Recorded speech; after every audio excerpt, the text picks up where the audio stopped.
Hi, everyone. I'm Kerry Cassidy from Project Camelot, and I am here today joining a conference that is put together by Alexandra. Welcome, everyone, and thank you for tuning in. We've got Ole Dammegård, Dr. Katherine Horton, as Alexandra, as you can see, and myself, Kerry Cassidy. And we've got Deborah Tavares on the phone here. So it's great to join all of you. And Alexandra, since you put it all together, do you want to say a few words? And I'll just be clicking. I don't know what you're going to see at your end, but I will double click your image when you talk so that people will see, at least through the broadcast, whoever is talking. You're welcome, and this is a discussion, roundtable discussion across the ocean. Two of us are from United States, California. It's of course Kerry Cassidy, Project Camelot, and Deborah Tavares from StopTheCrime.net and PrimaryWater.org. Deborah has also a YouTube channel, StopTheCrime.net new. Kerry Cassidy has, of course, her Project Camelot, and Kerry has done like hundreds of interviews and is very well known. So I don't need to introduce Kerry so much. Then from Europe, there are three of us. It's Dr. Katherine Horton, who is a particle physicist, and she has a website, stop007.org, and she's on YouTube, Dr. Katherine Horton, stop007.org maybe, and she's targeted individual, and she will talk about it a lot. Then Ole Dammegård from Light on Conspiracies, .com, and YouTube channel Ole Dammegård. Ole has worked with false flags operations for over 30 years and is quite well known all over the world because of that. And Ole can stay with us only 1 hour. And then I have a website, from illusiontoreality.com, and 3 YouTube channels in English, Czech, and Swedish. And I am a medical doctor, neurologist, and psychiatrist in Sweden, but live now in Czech Republic. I guess all of us have been targeted. And my first question would be, in case you would like to say something more, introduce yourself more to the viewers, and also how have you been targeted, both Google, YouTube, and even government and secret services? Could you say something about it? If Kerry can start, how have you been targeted, and more about your channel? Okay, sure. Obviously, I'm a broadcaster, a journalist, investigative reporter, and I have been contacted, been abducted by various ET races, in contact with them as well. And that was when I was a child, still having various interactions, various beings, and am an intuitive and a MyLab, as I've found out over the years of delving into this very deep subject matter. So, of course, my broadcasts are focused on whistleblowers mainly, but also authors and investigators and researchers. And I talk to a lot of ex-military and abductees, obviously contactees as well, and so on. So I am a focus and a target, I guess you want to call it. That's nothing new. And the technology has gotten more sophisticated, I guess, the longer I've been in this game. And so the ways are numerous. And I do feel, I can tell when I'm being remote viewed, for example. I can also tell when I am being targeted by certain sensitivities I have on my body, and also through these vibrations that I can tell when HARP is turned on, and when I'm also being targeted by scalar weapons, etc. So there's a lot, that's just kind of general, and I'm used to it, but I have certain ways of warding off this kind of thing. And I have not, it doesn't stop me from doing what I do. And I think everyone who is targeted can devise ways of dealing with it. Some people are targeted in a worse way than others, and there is a lot of experimentation going on. So some people may be special experimental animals, if you want to call it that, for the military, industrial, deep state, secret government, and secret space program. So I guess that's just a summation. I'm not, Camelot has had like death threats and, the normal kind of things like that, as well as things happened to our car that could have been, in fact, even recently, not sure how that happened. But anyway, we have survived, and I have survived. And so just happy to be here today. And maybe we can move to the next person. I just say that you had problems with YouTube also, and then you have been threatened via Facebook. I would like your channel was taken down, or? Well, I got 2 strikes for interviewing Dr. James Fetzer and also Ole Dammegård about false flags, as I am not, as YouTube is not completely freedom of speech, as everyone knows. And so they tried to attack me in this way. They were not successful, because I basically went on to another channel, which is called my other Project Camelot TV channel, and broadcast there. So they didn't completely knock me down at that time. But of course, this channel has, actually it's 218,000 subscribers right now, whereas my other channel has something like, I don't know, 1,000. So, I couldn't reach people. I couldn't reach people in the numbers that I'm used to reaching them. That went on from March of this year, 2018, until about August, when both of the strikes, legally fell off. They can't, if they give you 3 months for each strike. And so by August, the strikes were over. And I had a chance of a third strike. A third strike would have taken my entire channel down. But I turned off a bunch of videos that they had marked as not advertiser friendly, and actually just marked them private.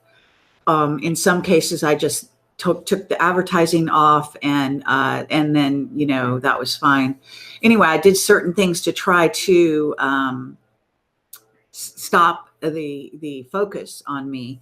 And of course, I didn't interview Dr. Fetzer or Ole from that time on. Although I did interview them. I interviewed them using my other channel, and then taking it off the channel and putting it on BitChute, and also Steam it, I think it was.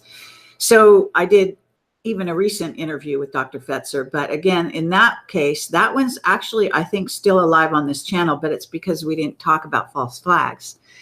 So they don't even like you using the words. So even though I'm broadcasting right now on YouTube using those words, it's probably not a good idea.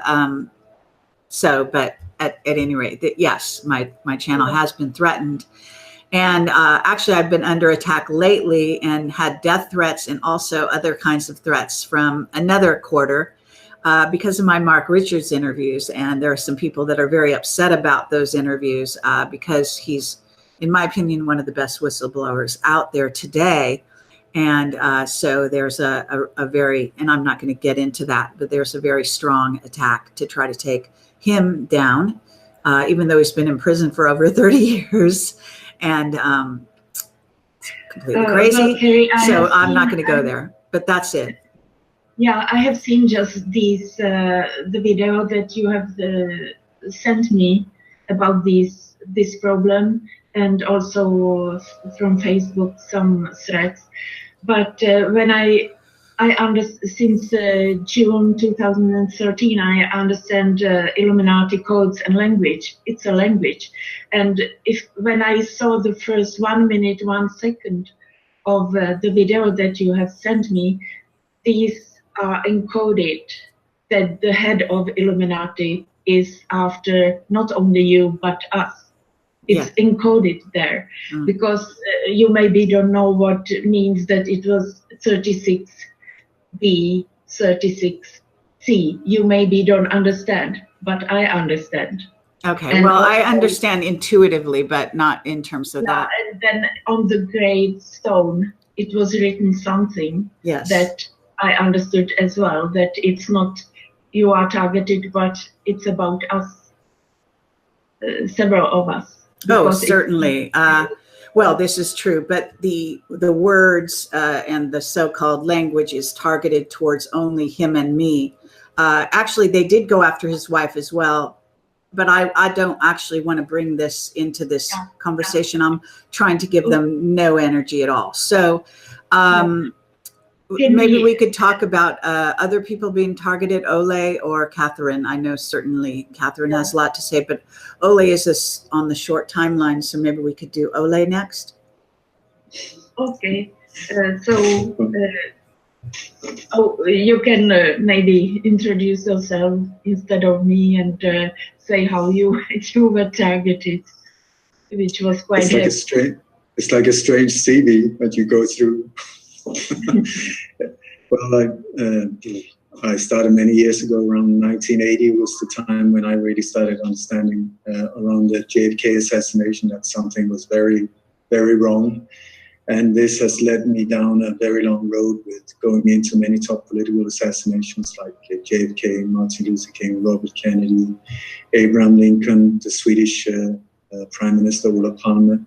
And then I was sort of, I don't know how I ended up in this situation, but more and more these false flags started happening, and I started understanding more and more what was going on, and came to a point where for some bizarre reason, I began understanding how they were carried out, and also how the hidden clues were left in the forensic evidence of most of these alleged terror attacks. And it's come to a point where I've been able to predict quite a lot of them on international radio, even stop some of them. And at this point, my last name has actually turned into a verb, believe it or not. So Dammegård means finding these clues. I mean, it's bizarre, absolutely bizarre. And I'm very sorry, Kerry. I've caused many people problems without meaning it. But it is very interesting because when these problems occur, it's more or less always when we discuss false flags, the different templates and techniques that are used in false flag operations. So I think that says a lot about the importance of understanding false flags, what they're all about, how they're being used against us, the techniques, the methods, the signs, and so on, because otherwise they wouldn't bother shutting us down. But every single time when I really go for the false flag and showing great detail how they're carried out, boom, they get shut down, sometimes within 24 hours. So it's quite telling. And then you see other videos that are very brutal and violent and whatever, not a problem at all. But these ones, boom, boom. And this is also what happened with the ones that we did for Kerry. Both of them were about false flags. And I know many others that have been shut down. So for me, it's just, okay, fine. That makes me understand the game better, because it is almost like a game, even though it's a very dangerous game that we're in. Everyone that really focus on finding out what's going on, if you dig deep enough, you will become a targeted individual. That's just the name of the game. And unfortunately, I've had friends that was murdered in Sweden when we were looking into the Swedish Prime Minister's alleged death there. And it came to a point where I was threatened as well. I left Sweden. That was one of the reasons I left Sweden. I've been living in Spain since the year 2000. And then I kept a very low profile until 2012. And then I just came full speed ahead, because what I've understood over the years is either you keep a very low profile, you go stealth under the radar and do your job without nobody really understanding what's going on, or you need the spotlight on you. So once you step forward, you really need to keep the light on you, because otherwise you're in this gray zone where really ugly things happen. Because if you got the spotlight on you and then something happens, that is why when sometimes martyrs can be created. And this is something these dark forces really fear, because once you're dead, if you become a martyr, then you become so much bigger than the human being that you used to be, because a human being can be destroyed, or reputation, or whatever. But if you become a martyr, that can be very hard for them to deal with. So assassinations and terminations is one of the final steps. They really try to destroy you in many other ways before that, because it's quite messy, and it can cause a lot of blowback to the people carrying it out. So, but it's like, I think most of us have experienced the last year or 6, 8, 10 months. It's just gone absolutely bizarre, like Orwellian, where the shutdown and the censorship has just gone skyrocketed off. I mean, unreal, absolutely unreal. And also the series of attacks on, for instance, websites or channels or platforms, or unreal. So, I mean, everyone I know has been somehow, had problems with website, YouTube channels, technical stuff, emails filtering, PayPal accounts that doesn't work anymore. Very, very bizarre things very often. But it's done most of the time in a subtle way. So it's like a digital filter. It's very hard to grasp, because things work, but the traffic, everything just go down. And many times when I made like interviews where I felt this one, I really was able to take a major step forward, and for the truth to really be exposed in whatever area that was. And I thought that will result in added traffic or whatever. On the contrary, straight down. I've even seen the number of views on a YouTube video go down. I mean, please explain to me, how is that possible? That fewer people have watched it today than yesterday. But there you go. Welcome to this world. And then recently, or a few years ago, I had massive problems with my website. It was just being knocked down all the time, until CIA whistleblower Chip Tatum offered that I could put my site on his server, his private server. And after that, boom, not a problem. Everything was perfect. But then my site sort of became so big that we needed to move it, because the server space, we were running out of server space. So we moved to GoDaddy, and I started a whole new website. I have a fantastic small little team of a couple of people that are very dedicated to helping me, assist me getting the truth out there. And so we built up a whole new website, a massive platform. We really got it off the ground, lots and lots of traffic, everything great. And then about 7 weeks ago, suddenly I was on tour, and I started having problems with my email that it wouldn't send. And I mean, this is a normal issue. I mean, normally it's just something is wrong, deal with it, boom, solve it, and it works again. But this time, and I used to be a programmer and webmaster, so I'm quite good with the basic coding at least. And so I checked everything. Everything was the way it should. I checked the mail service. Everything was the way it should, and still it didn't work. So we were on GoDaddy at that time, which is, I don't know who owns it, but it's in the US, and as far as I know, it's one of the bigger ones in the world, hosting companies. And I've used them for 15 years at least, and they've been very service-minded, very good, very helpful, and so on. So I contacted the support, and I said, listen, I have a problem here. And there was this woman there, very helpful, and she said, well, I check it out for you. And she said, well, it looks like you're running out of space here. Maybe the server space, maybe that is why it's slowing down. And I said, that sounds to me a little strange because we're paying for unlimited space. So how can unlimited suddenly be limited? Well, she said, I can only see that whatever parameter thing is up on the red. And she said, maybe that is what's slowing down. So she said, if you go up on the server and see if there's any excess files there that you don't need, just delete them, and hopefully that could get your email working.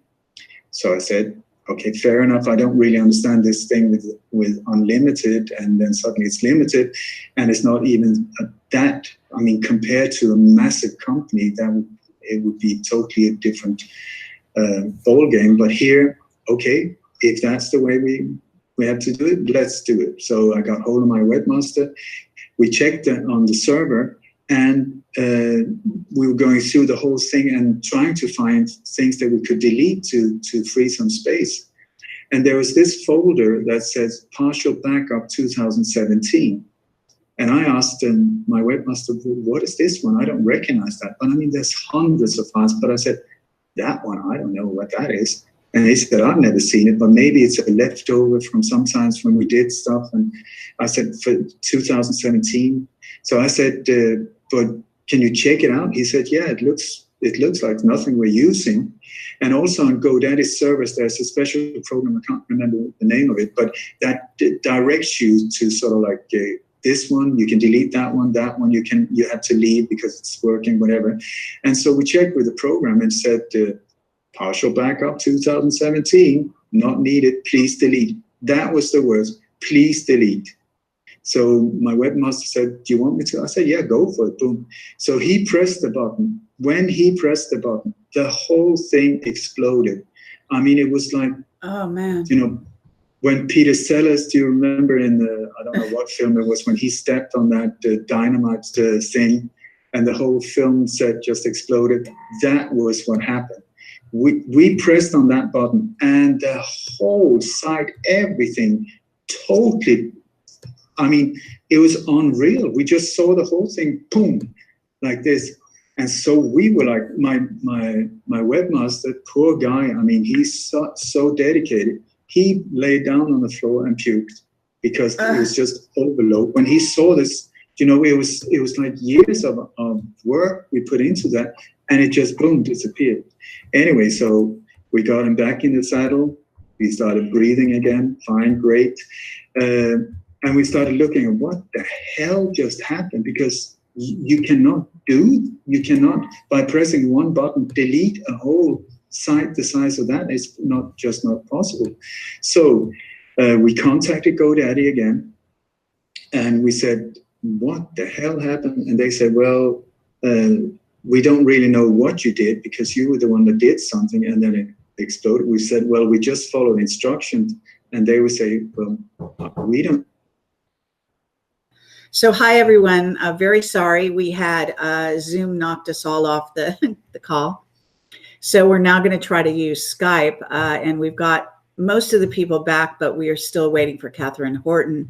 We decided to continue the conference, and we've sent word to her, but we don't know if she'll get it. So that's kind of where we're at. So we've got Ole and Deborah Tavares, and we've got Alexandra. And Alexandra, what is your last name? I'm very sorry. I was used only your first. It's very difficult. I use my middle name. I use the name Alexandra JB because it's so difficult. All right. So Alexandra JB. So Ole was in the middle of a story with regard to what was been happening to him and his website. So you were right at the point where you were talking about GoDaddy and some very strange goings on with a folder that blew up or something. Do you want to continue? Yeah, it was like the support due to the problem I had with my email. GoDaddy support directed us to go on the server and delete excess files, which we did. We found one folder that we didn't recognize called Partial Backup 2017, and the program on the server even said that we should delete it. It was in writing, please delete. So we did that, and at that point, the whole shebang just blew up. And So we contacted the support again, saying, "My God, what just happened? The whole website disappeared."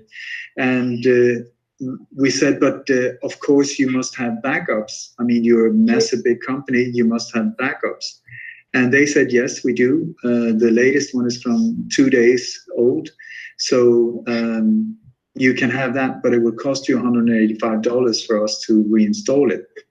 And I said, "Okay, we just followed the instruction, boom, and now you charge us almost $200. But if that's the only option, let's do it." So we paid $185 and they reinstalled it. But it was from October 2017. So a whole year just disappeared, was gone. And I mean, we post like up to 5 articles per day and interviews and stuff. So you can imagine how many over a year, how much that is. It's a massive amount. So anyway, then in the end, we kept calling and asking for support from GoDaddy. And then suddenly they stopped picking up the phone when we called. And the last 5 times we spoke to the support, they kept saying totally different things. I mean, it wasn't even close to what they'd said the time before. So we were being led around in circles. And at the very same time as our site went down, also a site called Truth Media with Melissa and Aaron, very, very good website. They went down, I think, on the same day. And when they went out with a message to their members, because they had loads of followers, they described the problem more or less identical to what had happened to us. So I tried to contact them saying, maybe we can help each other through this whole thing. Anyway, it came to a point where we just felt GoDaddy that we couldn't get any help. We couldn't do anything.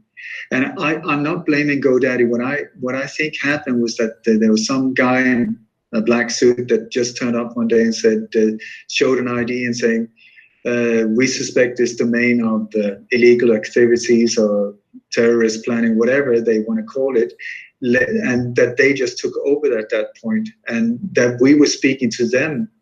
Every time we called, I mean, there was this number, the case number, and I think that is also why they didn't pick up the phone in the end, because we were like, for 15 years, they've been like this, boom, boom, boom.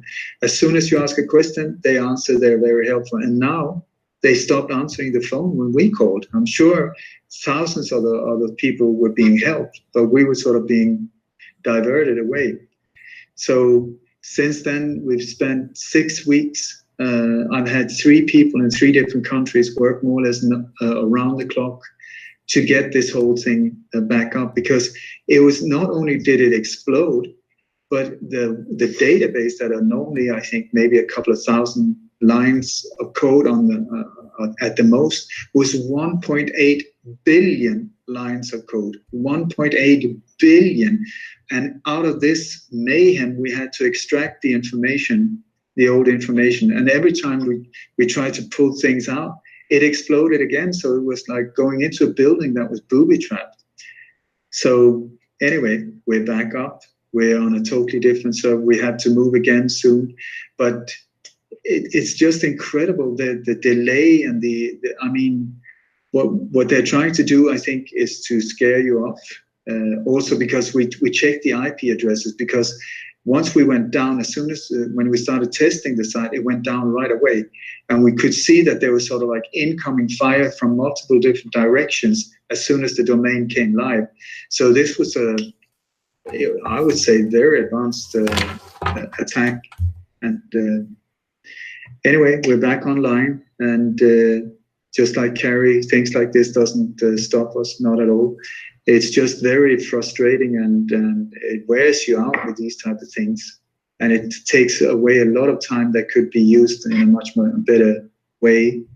So what doesn't kill you strengthens you, isn't that what they say? So also we managed to, we not only did we get it back up, but we totally revamped it. It's much more secure, more easily navigated, new beautiful design, everything up to date and super duper. So there you go.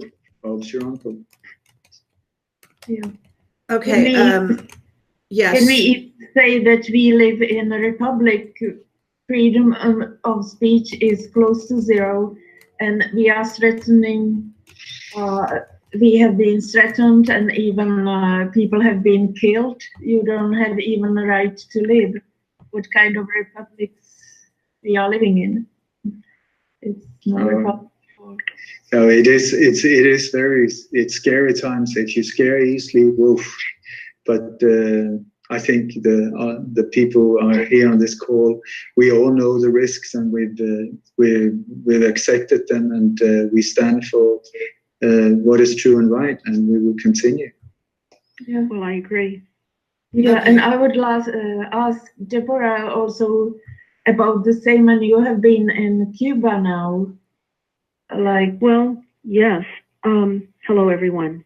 Deborah Tavares with StopTheCrime.net and Primary Water. A little bit about me. I'm not going to say a lot because I'm just continually looking up documents and bringing them forward, and that's where I remain.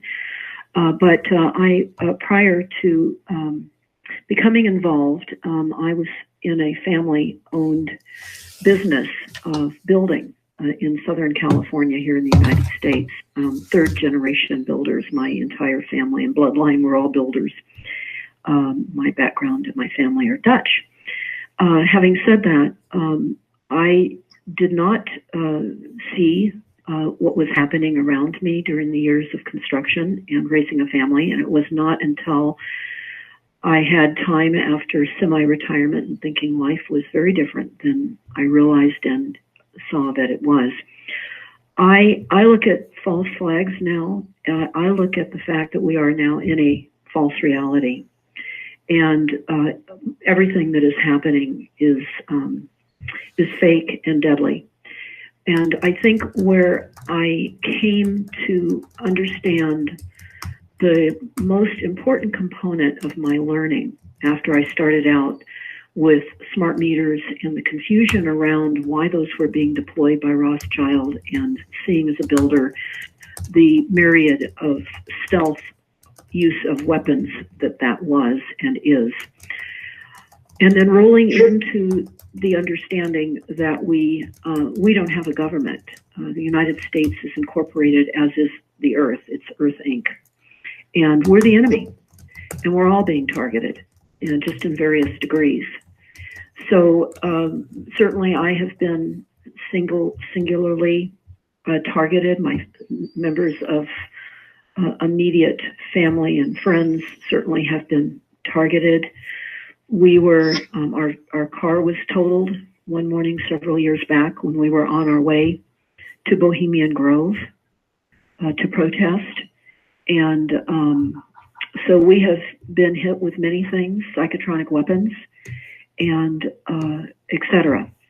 But I recognize that we are the enemy, that we are in a world takedown to globalize the world and institute completely new planning worldwide, and literally reconfigure the cities, which many of you know that I talk about with Smart Cities. I have a YouTube, Kill Cities by Rothschild and Rockefeller, that has been certainly hit by YouTube, wiped off all the views and all the comments, but I would recommend everybody watch it, Kill Cities by Rothschild and Rockefeller. But apart from all of the individual attacks, because I see everybody as being attacked in different ways, many people just don't recognize why they're not able to be successful in their business, or why the stock market is wiping out gains, et cetera, et cetera. It's just a massive reality, false reality. And I'm looking here at the elimination of massive numbers of the population, the murder of massive numbers of population. And I see that with the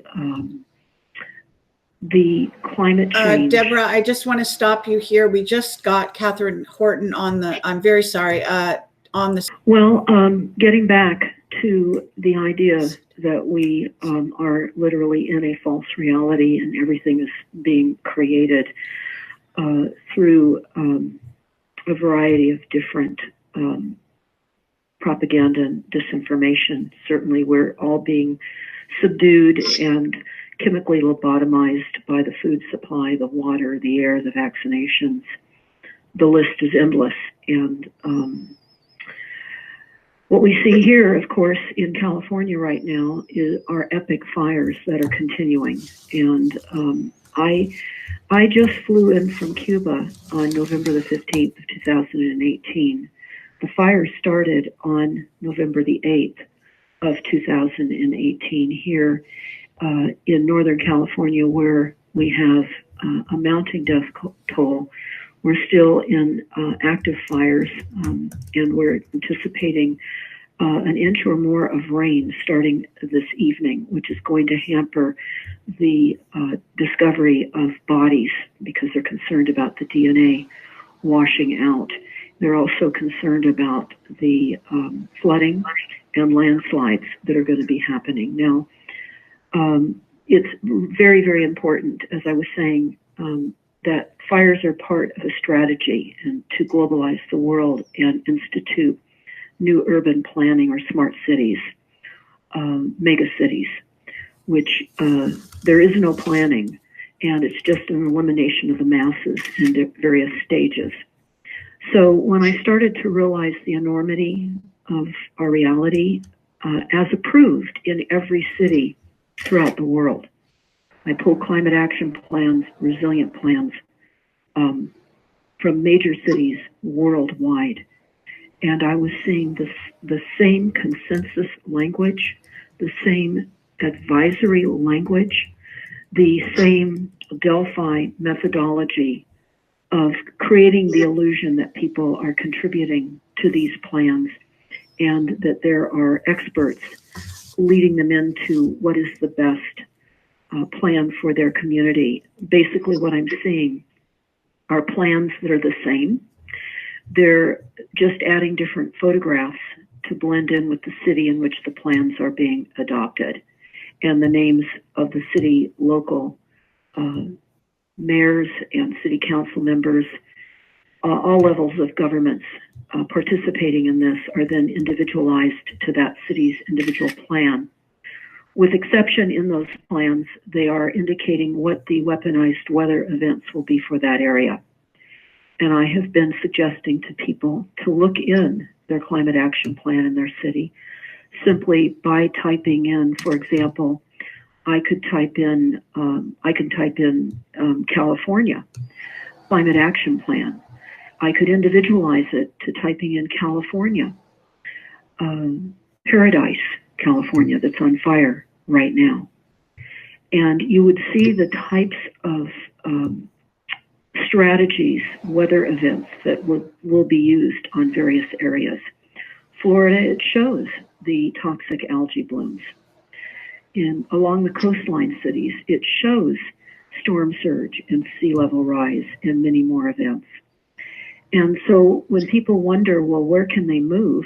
I think it's just a matter of looking into those local plans and seeing what type of energy attack are going to occur. And of course, we know that the 5G and the networks and all of the frequencies, the smart meters, the cell towers, the antennas, have no borders, don't recognize individual cities. It's a mass global mind control that certainly we all recognize.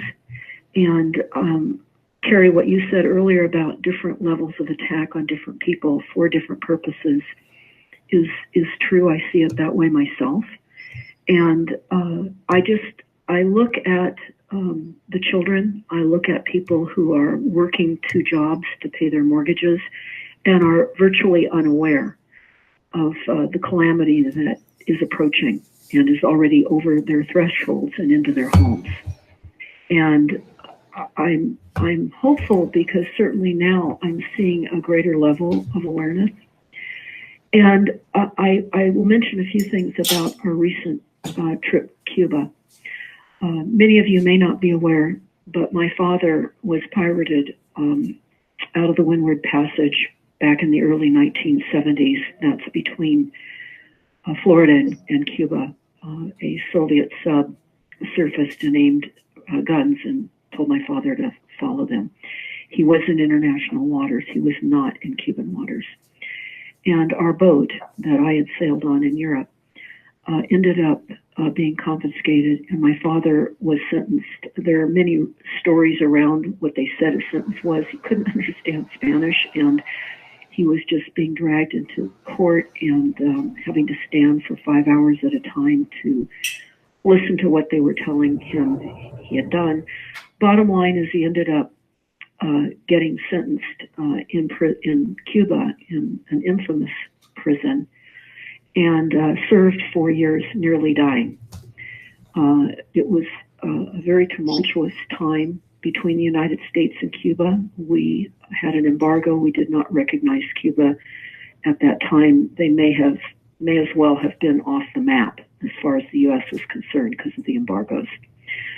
The United States not only embargoed goods and services from entering Cuba, but also changed the weather and impacted their sugarcane crops as well.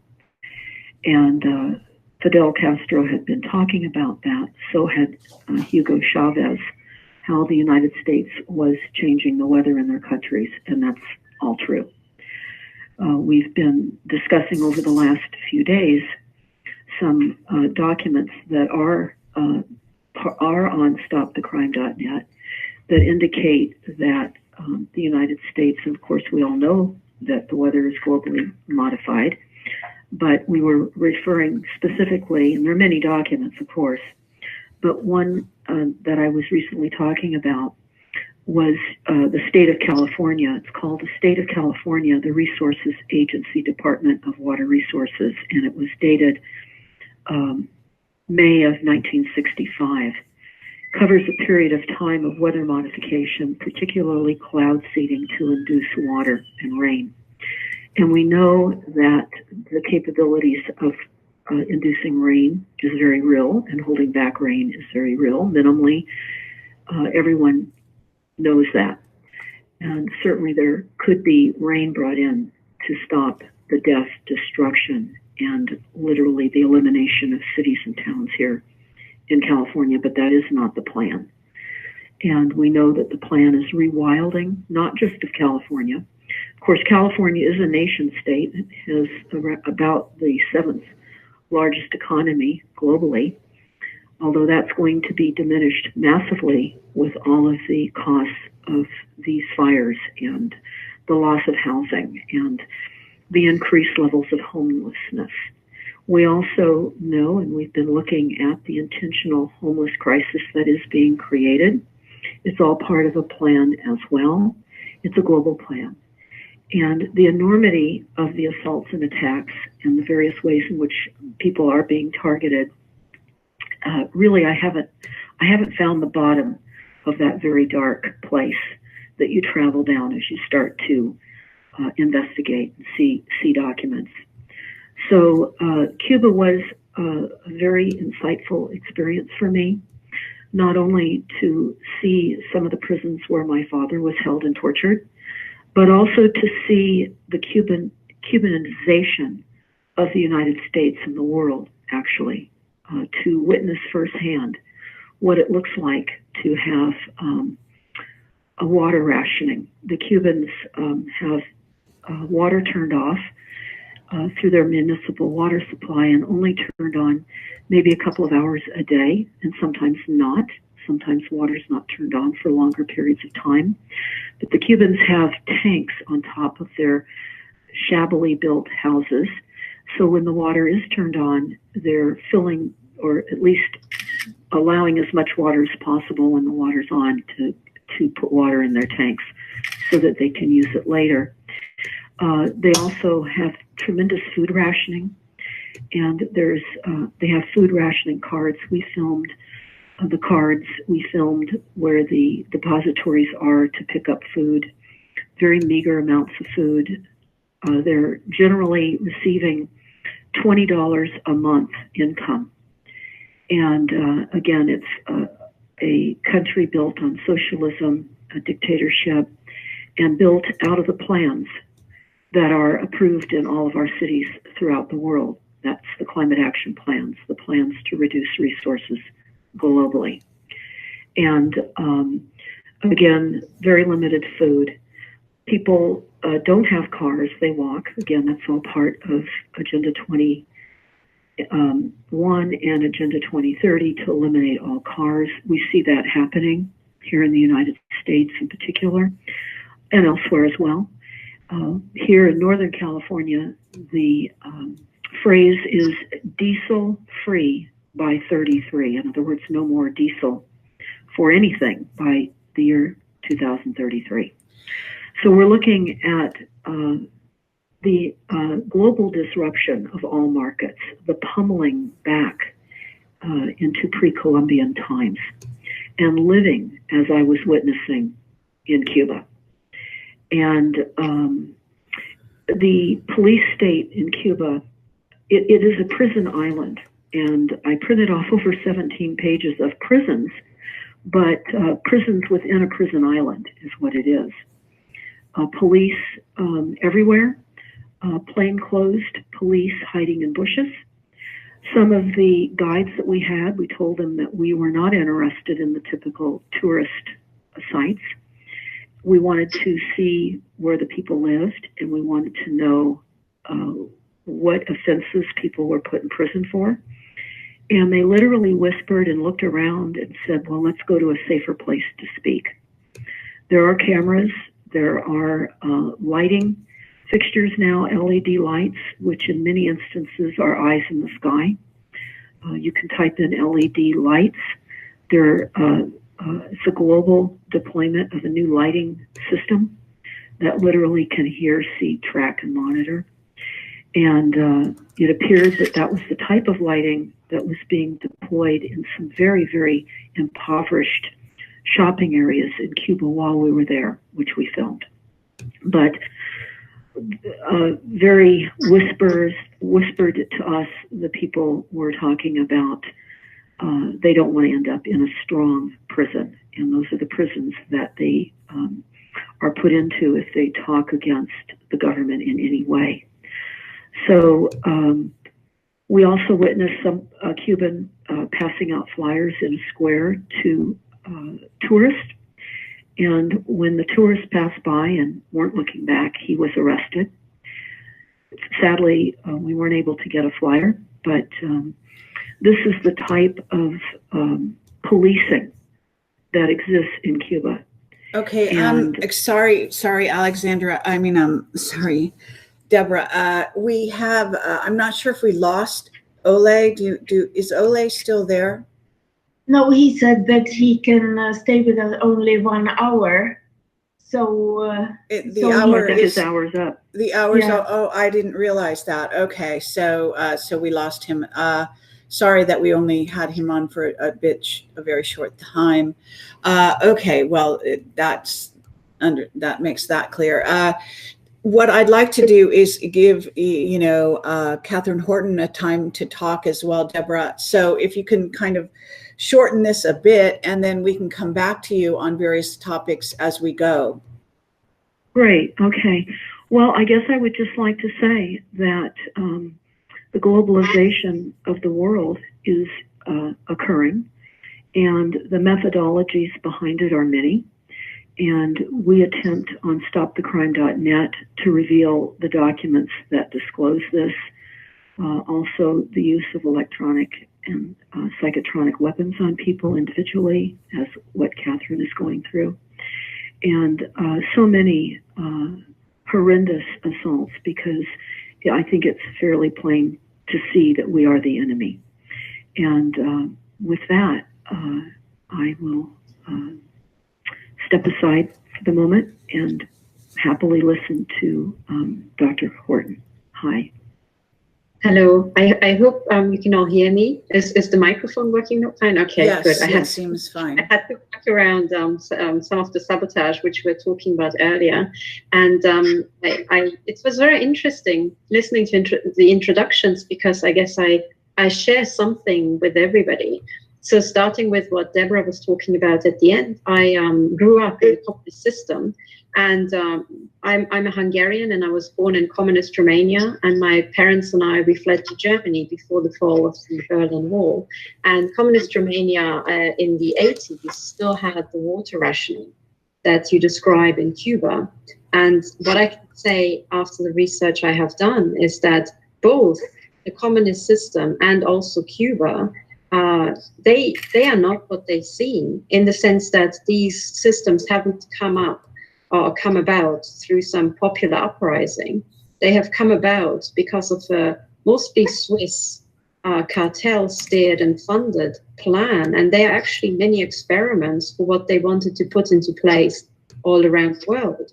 So the snitching programs that you describe, having witnessed in Cuba, I grew up with them in communist Romania. And I understand very clearly what type of people they recruit for that. They are typically the dumbest of the dumb. And now I see exactly the same thing being done by MI5 in Britain, by German intelligence, and here Swiss intelligence. And I can see the very same program that I've grown up with being put into practice. I seem to get a bit of feedback. I hope, is that something on my end? That doesn't disturb too much. One of the things I wanted to say, so what I'm doing now in my history after coming to Germany, I went to the United Kingdom to Oxford to do my undergraduate. And I think it's Alexandra's microphone where they're sending the ones who are not talking, if you have a mute button, it's good to use that. I'm not able to use that because I'm broadcasting this. Yeah, this is a common trick that they use. They use somebody's microphone to feed their sound. I can tell it's not coming from Alexandra. It's being piped centrally. So what happened then is I went, after my finishing my school career, I won a place at Oxford. And when I arrived, this is something I only really made sense recently of what actually happened. But in my first week at Oxford, I was placed into a human experimentation program by MI5.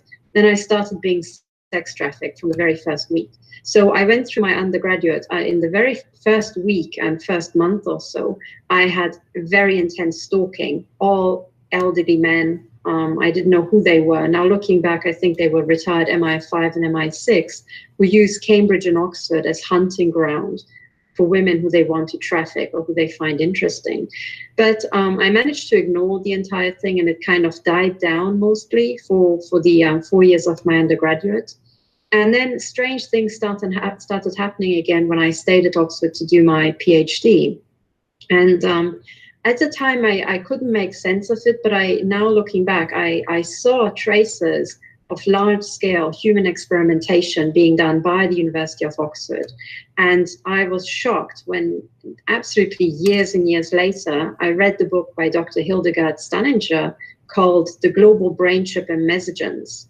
And this is a book that you can easily obtain online. And on the very first page of the introduction, it named Oxford as the leader in this so-called medical technology, which is not really medical technology. They're talking about a non-consensual body implants. It's about brain chips and, nasal chips and ear chips and all types of body implants that people never consented to. And if they understood what these things do, they would never consent to.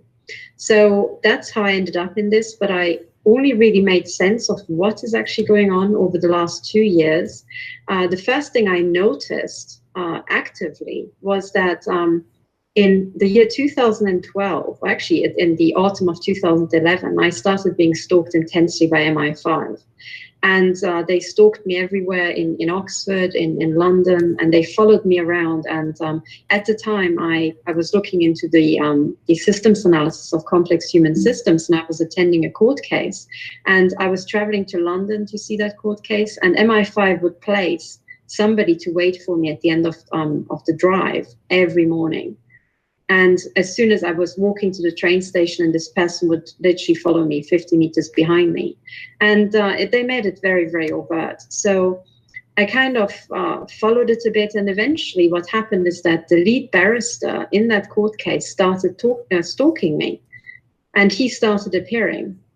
And when he started appearing in Oxford as part of street theatre, by that time he had been promoted, leapfrogging the entire English judiciary to be promoted from barrister immediately to the UK Supreme Court. So it was only after years of research that I figured out that I'm most likely his control file. So he appeared as part of stalking theatre. He appeared part of street theatre when I was attacked with I was infected rather with a biowarfare weapon that it created open wounds on my legs that haven't healed to this day, and so on. So he is involved in some really, really dark stuff. But even that, the stalking, I tried to ignore. And I left Oxford. I was hoping that it would stop in Germany, which it did not. I tried to launch my own startup in Germany, which was sabotaged. And I didn't even understand what is happening to me. I hadn't mentioned any of the stalking by the Supreme Court judge, nothing. I kept it all private and was trying to live my life. And then after 2 or 3 years in Germany, my husband and I moved to Switzerland, and that's when I started being attacked daily and nightly with directed energy weapons. So after about 3 or 4 months of directed energy weapon assaults, I went to the UK and I took MI5 and MI6 and GCHQ to court. And the first 2 hearings went very well. And in the third hearing, well, that's my personal opinion, but from what happened is I would say that they planted a judge under their control, and this judge threw my case out.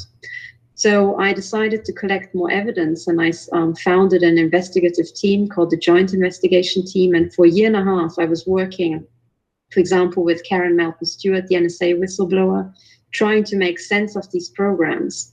And now my current understanding is that what we are all talking about, be it Google or YouTube throwing shutting down accounts, or PayPal, or any of the other things we mentioned today, they are all part of the very same crime cartel. There's only one single crime cartel globally, which is why it's using the same symbolism, the same secret code and the secret language with which it's communicating with its criminals. But also this global crime cartel has been with us, not just for a few decades, but actually hundreds and hundreds of years, and some people say thousands of years. It is it's a franchise. It's like a really long-running, successful franchise. And it has incorporated not just criminals, but people we wouldn't typically assume to be members of an organized crime ring. For example, judges, lawyers, a lot of lawyers actually, police officers, everybody up and down society. So what I discovered is that every single one of our societies is bifurcated into the normal people who we grew up with and who we think make up the world, but next to us is an equal-sized parallel society of insiders. And these are, for example, the informants of secret services, who are numerous indeed. So the East German Stasi, with very little money, managed to recruit 1 in 6 people. And I assume that these days we're talking about pretty much the same rate, if not higher, because much more money is involved. And this crime cartel grew, for example, through tax benefits. In Germany, you have a 43% tax rate. That's the highest tax rate. But if you become a snitch or associated with the intelligence agencies, 43% tax drops to a flat rate of 10%, and you never have to submit an income tax return ever.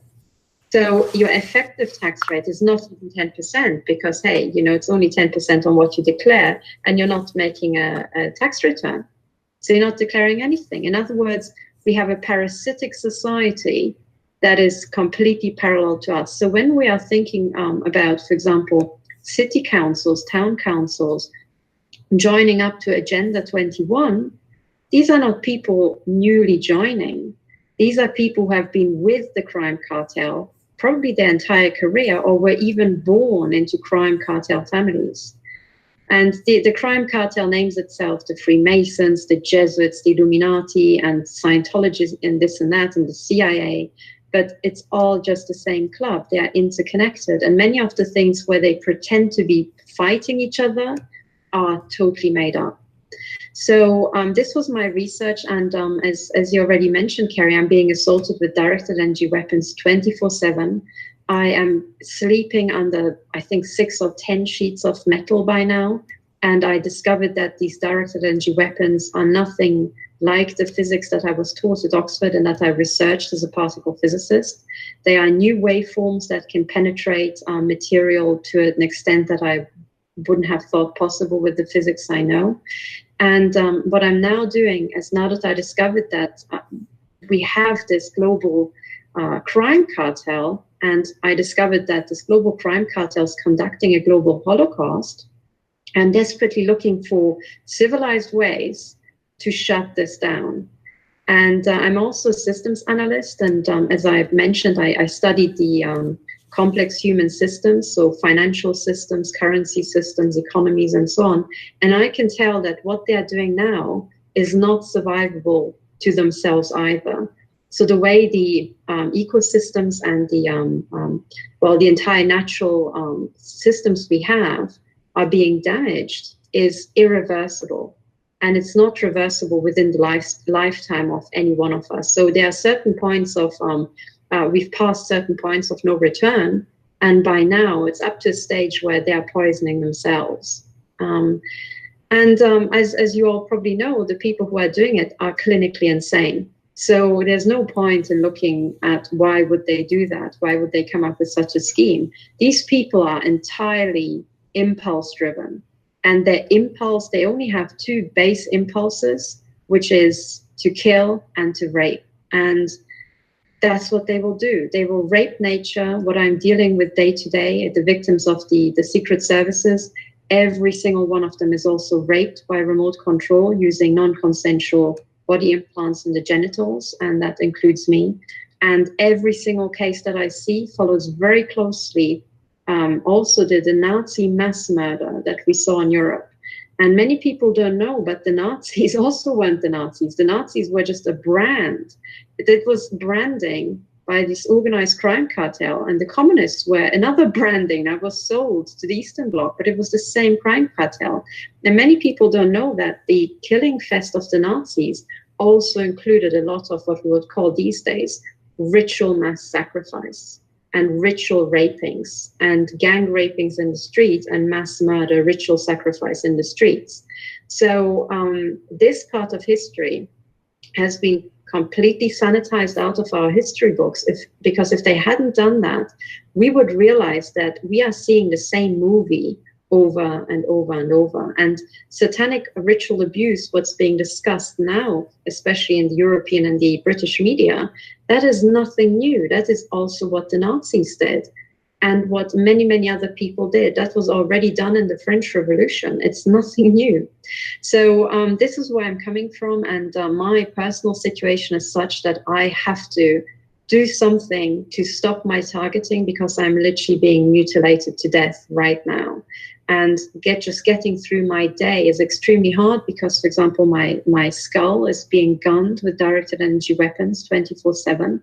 And they have already surrounded every family member, every family home in several countries. And my relatives are telling me we are experiencing these weird symptoms, and I know that they're the symptoms of directed energy weapon gunning.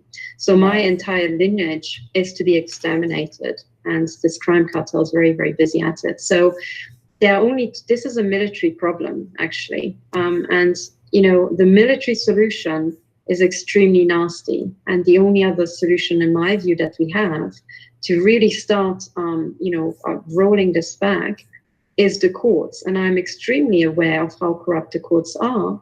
But then again, I'm also aware that that is the only platform we have as civil society where levers of power are attached. So court orders can be acted upon the same day and can change the course of history. So what I did is I compiled a 94-page affidavit template with all the offenses that the average victim and targeting victim would experience. And I'm working flat out to support court cases and support cases one by one, and use these cases to file all these documents in a very public manner. And once they are filed with the court case, other court cases can quote them. So I'm using this as a mechanism to bring all these documents, which are in the awareness of many people, into a format where they are actionable.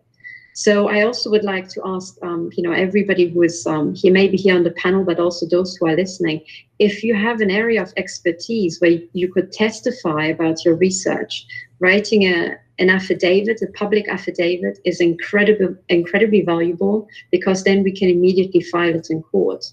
And I guess the final thing I would like to say is that for every offense that we have mentioned today, there are lists of perpetrators and there are known perpetrators. And unless we start taking down individuals, this crime cartel will just accelerate. It will just expand the mass murder. So I am all about identifying the very precise individuals, about individual police officers, individual politicians who are taking these decisions. And I'm trying to explain to people that, well, you might not look at them and think they are Nazis, but you might as well. They are exactly what the Nazis did back in the 40s. They're doing it now, and they're building it up to very targeted mass murder. And the people who are to be exterminated, they are already on the lists. Okay, thank you. That's really an amazing tour de force. And just want to say, Katherine, that's excellent. I'm sorry here, but we need to give Alexandra a chance to maybe tell her story a bit there, and as well. And I don't know how long we're going here, but we want to kind of keep as much as we can into 2 hours, and also try to come back to Deborah. And I also would like to add some important things. So did you have anything else you wanted to say? Just a wrap-up comment. And sorry if I interrupted your final words. No. Actually, you didn't even interrupt. I was actually finished. That's that's fine. Okay, wasn't sure. There's always a delay on Skype and all of this as well, so I never know what's happening. All right, so that's amazing and excellent, and I have to agree. And I do think the fact that you worked for CERN, is that correct?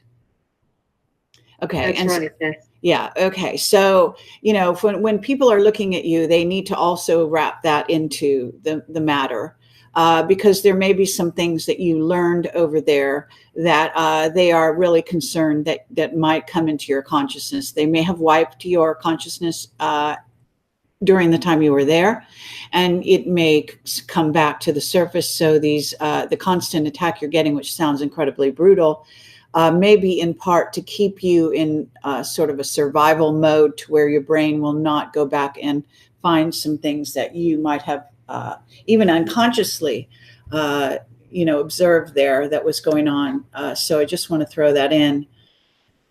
And we can come back to you on that. So Alexandra, I know that you recently had to go to court because they were trying to say you did something illegal. I'm not sure what they could come up with, but maybe you can tell your story. Yeah, illegal is what I'm doing here with you. They said falsely that I have done something criminal, but they haven't said what it is really. So it's probably that we are talking about these things that they consider to be criminal. So I'm giving back, like, you are not, you cannot say as a judge that I have committed crime because I haven't done it. So now I am taking the lawsuit against the judge. So it's like this, it's like psychopaths, they take out next card, they accuse you of this. When they cannot prove it, they come with another one, and like that. And for example, since 2015, I have there is a police woman here in this town. She was here, she moved recently, who I know that she was leading the attacks that the police would kill me. So she called me to the police station, and I have got death threats before that. I've got threats that police will come at 18 o'clock that day. I've got the threats, police will come at 6 p.m. and it will end up with you like badly, and then two hours before 4 o'clock in the afternoon, I've got new information. Police will come at 6 p.m. and it will end up with lethal injection. So I hide, and I saw the police car. I heard the woman talk to my neighbor, and then I found out who she was. And when I was about to go to court against her, so unfortunately she had a car accident. I wanted to know who she's got the order of. She wasn't like working like herself only for herself. So when I asked about which chief has given her orders, so she had a car accident and her husband was killed now on 27th of September. So how can I now go against her? She is in pain. So it's not so good for me that I cannot attack her now because she's like lying down. But this is obviously being carried out by, she's simply following orders, so it's not necessary. I think it's interesting concept that we could even bat around the table, so to speak. And it's too bad Ole was not able to stay along here. But, you know, to say whether or not you should be attacking the individuals who carry out the orders, or whether we should be focusing on the higher echelons and the overall concept, which I think also gets into DNA. It gets into, you know, for those who maybe don't follow this sort of philosophy, I have a new whistleblower behind the scenes that is even verifying, again, my information. But at any rate, the governments, the secret space program, and the people that are working in the secret government, et cetera, are all part of this dark magician, Illuminati sort of overlord type of system that involves reptilians and involves reptilian DNA.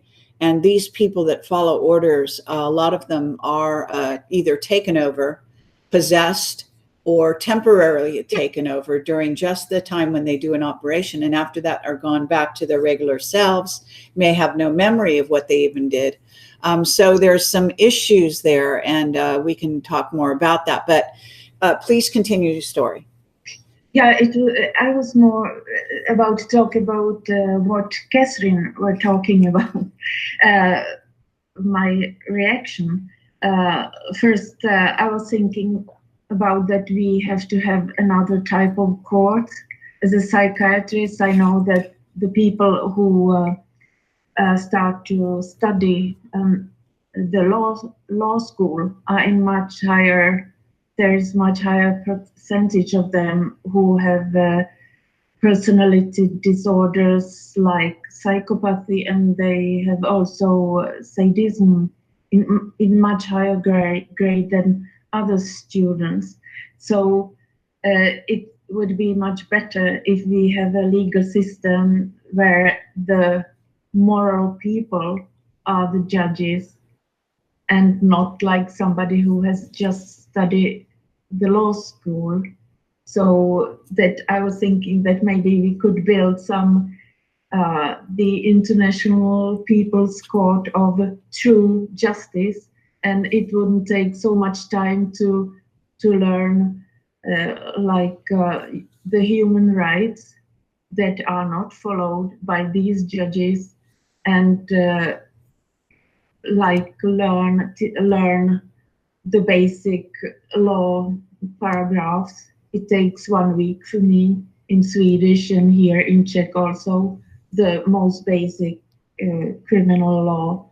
And so I believe we need to have people who are not even law educated that educate themselves quickly and are morally on a high ground, and that we maybe say, if you are 10 years old or 15 years old or 18 years old, if you are competent person, you know that 9/11 was a false flag, and you can go then and with the available paragraphs go and work on to take these people who have done it,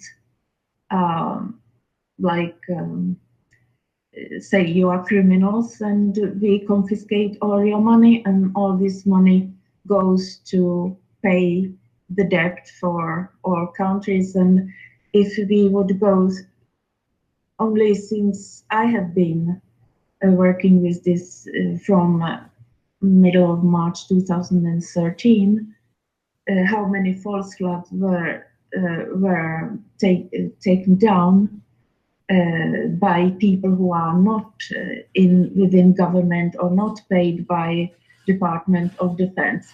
Then we would get back the money, or we wouldn't have any state debt in any country, because people could get some amount of money, but because of attempted murder, how much money will you get? Because many of us, your boyfriend Kerry is British. He was, as well as I was, in London when the nuclear, they would use the nuke in 2012 and the London Olympics. I was there too. I would be dead by now, most probably. So, and are we going to allow Great Britain to have nuclear possibility to have a nuclear power when we know that they were planning to do a nuclear false flag on own citizens at London Olympic 2012? You have a whistleblower. So I would like to talk about this with law, and also one reaction on what Katherine has told. Katherine, I believe you haven't taken in equation one thing that Kerry speaks about, and it's her specialty, I would say. You said that these bad guys, these people, will be killed by their means of what they are doing against us as well, which I don't think is really true, because the head of Illuminati says he uses impersonators, and on his YouTube channel he has a song by a pop artist, Poppy, and she impersonates. She says what he says. You are like cockroaches. Your life is meaningless. I'm gathering memory of, like, my memory is growing. And he says that I don't need to breathe when you kill the bees. We are the insects that he will kill. But if he is a reptilian hybrid that can breathe ammonium or doesn't need oxygen so much that we need. And he says also, and every river bed is dry as a bone, I will still survive. So if you know that, if you have been denied the information that may be here on Earth, underground live creatures that don't need to breathe, don't need oxygen to breathe, or don't need these things, they survive, but not we. And they call themselves hybrids. He calls himself hybrid. So if you listen to this song and understand that it's not this artist Poppy who is telling this, she also stands there with Baphomet on her chest. So you understand that it's the head of Illuminati, and it's on his YouTube channel, which the name is Light Killers. It's the channel of the head of Illuminati. So if you understand what he's saying to you, we are taking out oxygen for you. You will not be able to breathe, but we are Well, this has to do with, and I think obviously Deborah Tavares can speak to this as well. Actually, the crux of the matter to what's happening on the planet. So, aside from human trafficking, we have the targeting, trafficking and targeting. We also have the what is in essence the targeting of humanity. As a whole, and That's that right. certain portions of humanity are being chosen to remain, and certain portions are being eliminated, and some are being made into hybrids so that they can survive and they can be also occupied by what are in essence greys, reptilians, Draco, and others. So this is it's a complex picture, obviously, and just want to say that I want you to continue, but I do want to address that when I speak, and I think that we should also wrap that into our discussion so that we kind of widen the picture. So it's not only how targeting individuals individually, but they're Right, also going in mass groups. And certain groups are absolutely more the focus than others, in certain countries and certain areas of countries. And this, we obviously, Africa has been, heavily targeted in this way, as many people will know. And then, of course, California recently becoming, really the brunt of a really focused attack for the last 2 years, I would say, at least. So, continue, please, Alexandra, but I'm just footnoting that for a further discussion, and you can address that yourself further here as well. I would like to say also two other things, and it's also because Katherine is here, and Katherine has said that the physics that she has learned, she's like, you are a doctor, so that it's different, that there exists some different physics, and I would like to speak about CERN. I have warned about it a lot. It's what the head of Illuminati says, and Katherine, listen to this. This is probably not the physics that you know. He says that in CERN they are going to produce a bomb with conserved energy. Somehow they are going to throw it over to Hoover Dam in United States. The water of the dam will be at that moment electrically charged when the bomb with the conserved energy hits the surface, and this will cause an electromagnetic reaction that will open a portal, a shortcut to another place in this universe, and this place is Saturn. And they will come here. He's talking about Nephilim first, and a very advanced technology, and we will be killed, and this is the beginning of the end for humanity. It's what he is saying. And he is saying also, this is what you know from the Bible, the bottomless pit or the abyss. Okay, so I'm saying this is enough what I hear. I want to have the key from CERN. You are not going to go inside there because this is too dangerous for people. And they have got this technology from 2015. And it's blocked by people who are not paid by any Department of Defense. It's blocked by people outside. This is too dangerous. And I believe that's why you said that they have immunity in CERN. Like he says that if they will do this, it's end for us. It's what? It's the beginning of the end for us, for humanity. Okay, Yeah, now don't you- I appreciate the idea of it. Obviously it's completely possible that they could do this, and there have been a lot of sort of rumors of that sort. There are a number of diabolical plans that, these people have, needless to say, but they're not the only ones in charge, so to speak. And that gets into sort of a whole discussion about, who's actually in charge and how much power each group has.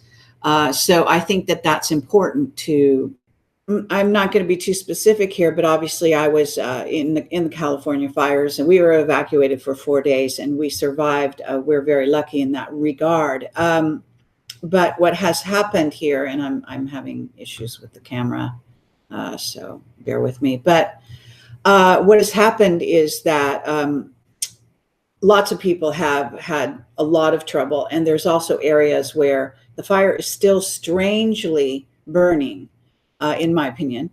And we went to a restaurant the other night. I'm not going to say when, and we met a person who told us, a completely, semi-awake person, what I would consider a semi-awake person who was not aware of a lot of things, but already had her suspicions, etc., and told us that she thought she saw some people, some fire people, who were not fighting the fires and who were told to stand down. And also, Yes. I think Deborah has had information Yes, to this that's effect. true. And she also said something to the effect that she thought perhaps she had seen some of these people. I don't know if they were firemen or dressed as firemen. So I really don't want this to be a criticism in any way of the fire departments who have worked and risked their lives to save people. But basically, people starting the fires. And on just as a psychic intuitive level, I've been aware of this and questioned it myself, even though I was getting this kind of information. But it was very strange to come across a person who had no, sort of deep agenda other than to tell the truth. We were just talking casually. Actually had no idea what I really did for a living or any of that sort of thing. And she basically told us this. And then I have had some information come through just recently from a certain person that has substantiated some of the information that I've already had over these 13 years of investigating Camelot, having to do with basically a re-engineering of the earth and also creating a new human. And the basic idea here is that all of these radiation leaks, etc., the directed energy weapons that targeted certain parts of the fire to burn, and they burned very strangely around my neighborhoods and around certain areas that did not burn at all, but the burn came to the edge as if it was orchestrated to go to the edge. And there's no clear-cut way the fire went from, let's see, neighborhood X to neighborhood Y to neighborhood Z. It's not like there was a through line. Okay, there's no through line, no connector, and there's no connector between Northern and Southern California fires either, as you can appreciate. In other words, no obvious connection. They would literally have to target it and light it at the same exact time, and they did this last year at the same exact time. You had Northern and Southern California burning. Okay. And in that case, it was Napa, the Napa-Sonoma area last year in Northern California, and in Southern, it was around the Santa Barbara, Ventura area. This year, it was the Chico, Paradise area, a more northern and more central California, north central California, and also, of course, the Woolsey fire that I was part of, which is Thousand Oaks and Malibu. But northern Malibu, the city of Malibu, is actually fine. We've been driving around to see what's fine and what's not. So this is a very strange situation.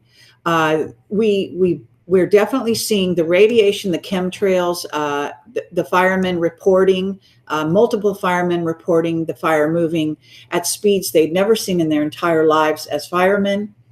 And so we have multiple reports of that, perhaps escalated by, as certain people are reporting, the kinds of chemicals that are in the chemtrails that have been seeped into the land and into the water, et cetera.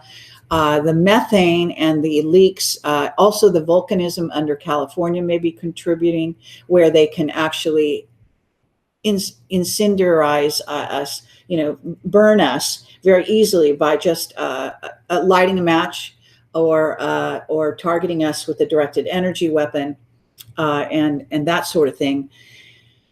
And so what we have is a concerted effort to change the environment. And there's a wild idea out there that one of the things that they're doing with the smoke is redirecting it to cover certain areas that they don't want to have sunlight, like Antarctica, where the ice is melting at a furious rate, they say, in some cases, and in some cases they say it's growing.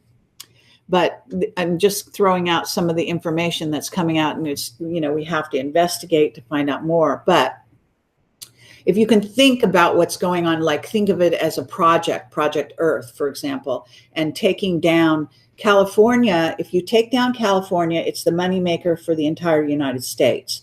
If we fall, the United States will probably soon follow, or at least go into a deep depression, because this is the engine that runs, in essence, the money that flows through the United States. So that makes logical sense. We understand the United States is also not in lockstep with the dark magicians in Europe who are trying to run the New World Order. Britain, as you can see, is trying to get out of that little grouping and trying to obviously bond a little closer with the United States, which they already work with hand in glove in the secret space program. Australia, what are called the Five Eyes, all work together very closely. The Nazis did come over from Project Paperclip. They're very much instrumental behind the scenes in the secret space program.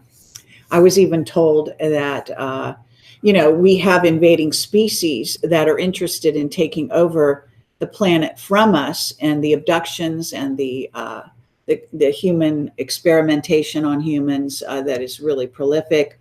The numbers of people that disappear in national parks, it looks like national parks have turned out to be a site where they have decided to abduct people and do whatever they wish with them without the prying eyes of most of the city, kind of surveillance and that sort of thing. So it's kind of an ideal setting for them to operate in. And that includes the Satanism, the, abducting of the trafficking of humans, the sexual attacks, etc. So you're talking about a race of beings that is prey on humans, and they are in essence reptilian. A lot of them. They're also mantid, at least up until I could say the 1970s, and probably much sooner, maybe even the 90s. And whether they're now on our side or not, as Salmon Parks claims they are, it's hard to say. Maybe there are factions that are still not with their agenda of trying to change their trajectory so they can be part of an ascension pathway. We certainly know the Raptors have, according to Mark Richards, have moved to work with our Air Force behind the scenes to protect us. And we are being protected by certain alien races, and certain other alien races in a very, War of Worlds type of scenario have been engaging humans in this war without our knowledge. So this, I know I'm kind of covering a huge gamut here, but I think it's important to think big.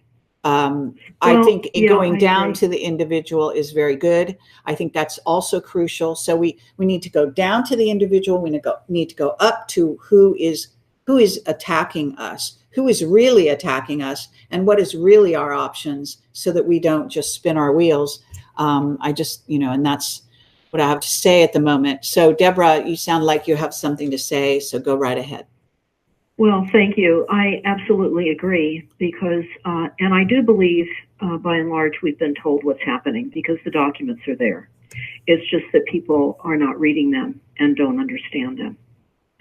We certainly have that 1960s CIA document the memorandum for climate control that was out, talking about the variety of assaults that we will face, the flooding and the ozone reduction and CO2 reduction and the burning sun rays and the sunlight deprivation.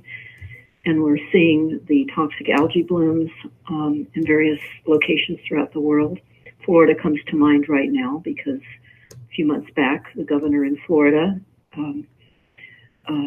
stated a state of emergency on the toxic algae blooms. We have deficiency in vitamin D, autoimmune diseases, heavy drug trade and trafficking, putting us out of touch with ourselves, with the blockage of our ability to think, with our poisoned food supply and water, and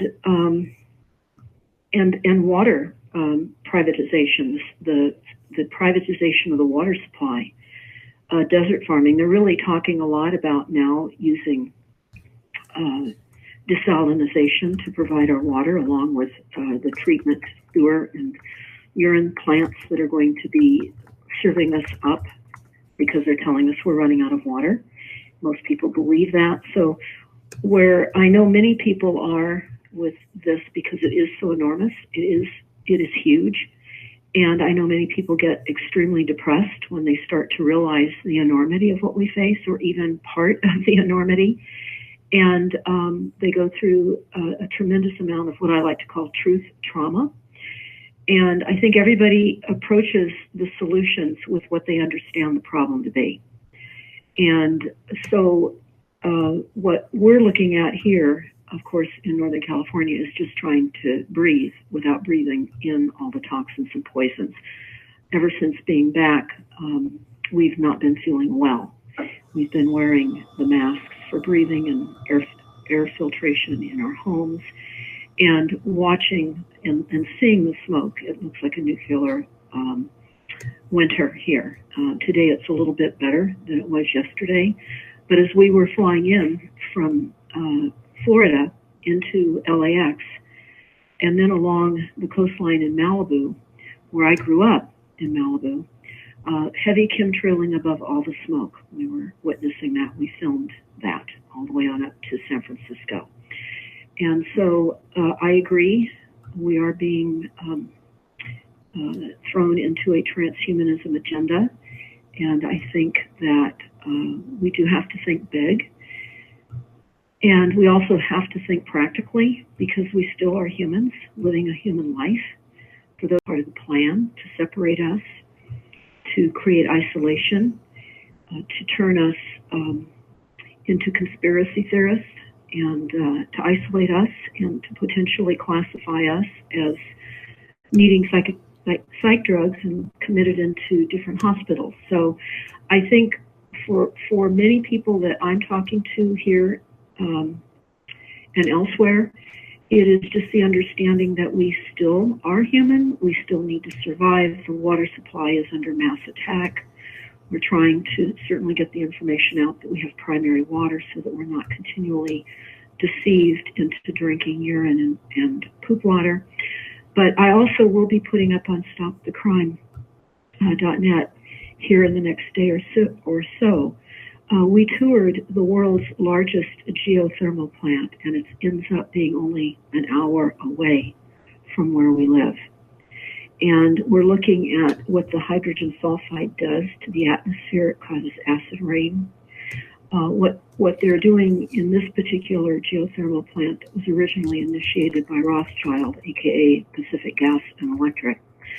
Same arrangement that has happened with the lava bomb in Hawaii, the Puna, P-U-N-A, geothermal plant, which was drilled in a diagonal drill and most likely helped to exacerbate the volcanic eruption.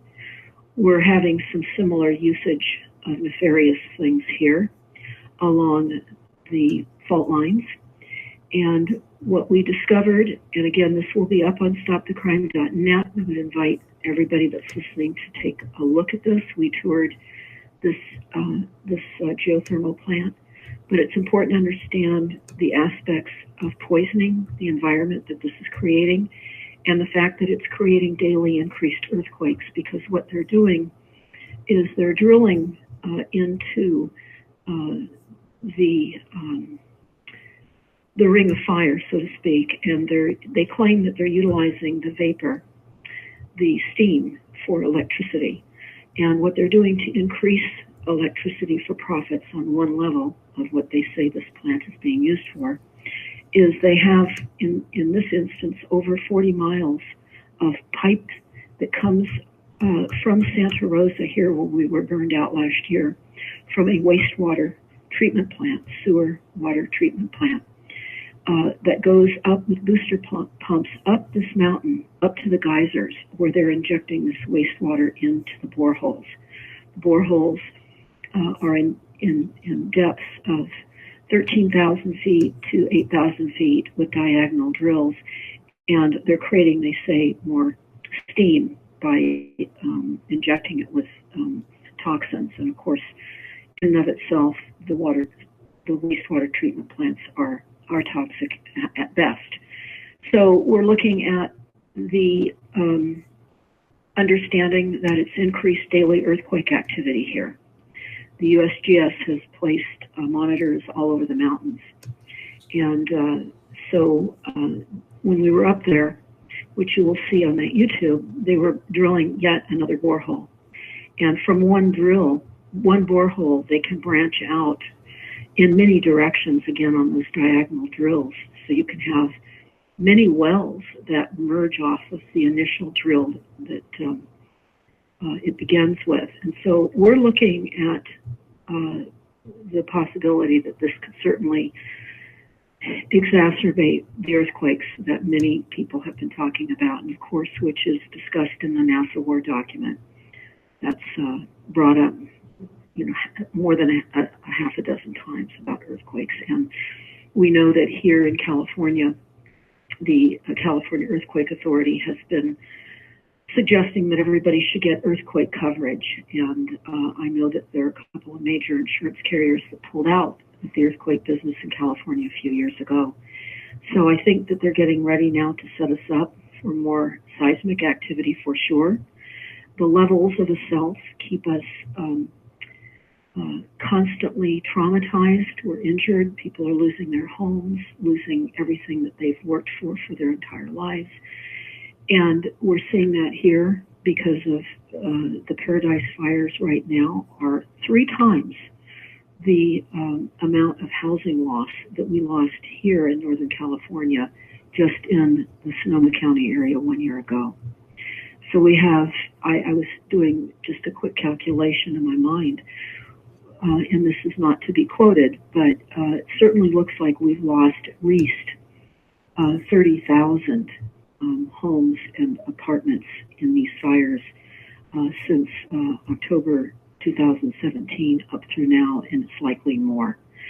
And the number of lives were still being counted in the current fires right now. So I think love, community, embracing your family, and understanding that this is an enormous assault on humanity, absolutely transhumanism, and transforming and terraforming.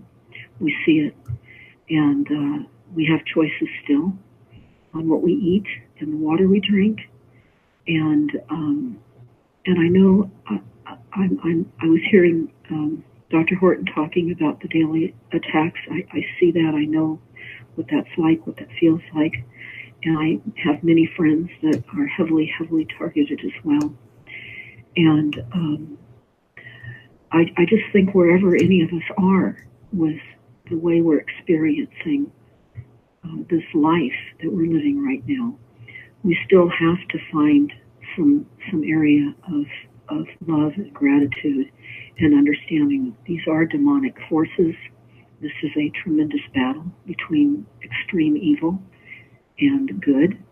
And that's where I sit. And I continue to try to find documents and certainly trying to give people some some level of solution so that wherever they are in this journey of life, they can implement some way in which they might be able to survive just a little bit longer. So I guess that's where I am right now. Again, we're suffering immensely because of the smoke up here. We're not feeling well. And on a different day, I might be saying something differently for sure. But it's very heartbreaking, very sad to be in all of this ash and continued fires. It's literally fire trauma for all of us up here. And we recognize the tremendous pain and loss because family members lost their homes here a year ago where we are. And I've been experiencing what that loss looks like when you lose everything. And the forces that are upon us are devouring us in many ways. So we'll have that YouTube up on